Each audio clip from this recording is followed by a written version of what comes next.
পেলে। আসসালামু আলাইকুম, সবাই কেমন আছেন? আশা করি সবাই ভালো আছেন। আজ আপনাদের মাঝে নিয়ে আসলাম ফিটকি কবুতর। ফিটকি কবুতরের বৈশিষ্ট্য এবং ফিটকি কবুতর কি, বাজারে তো বহুত ফিটকি পাওয়া যায়, ফেসবুকে অনেক পোস্ট দিয়ে ফিটকি কবুতর ফিটকি কবুতর ফিটকি। আসলে অরিজিনাল ফিটকি কারে কয়, আজকে আপনাদের চিনামো যে অরিজিনাল ফিটকি কারে কয়। অরিজিনাল ফিটকি কবুতরের বৈশিষ্ট্য দিবে আমাদের সৌরভ।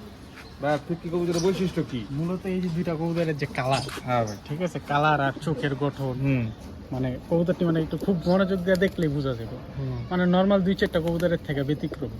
কবুতরগুলো দেখতে একটু আনকমন ঠিক আছে? লাগতেছে। আবার এখন অনেকে সবুজ গুলাও না, জিরা গুলাও না, জিরা খেয়াল গলা করবেন সবাই। এখন অনেকে কবুতরগুলা। অনেক মানুষ কথা বলতে পারে কিরকম যে এটা জিরা গলা আর জাবরা কবুতরের ক্রস, Combination, ঠিক আছে, কিন্তু যদি জাবরা আর জিরা গলা কবুতরের ক্রস হইতো, শ্যাওলা ঠোঁট না হয় সম্পূর্ণ ঠোঁটটাই কালো হওয়ার কথা থাকতো।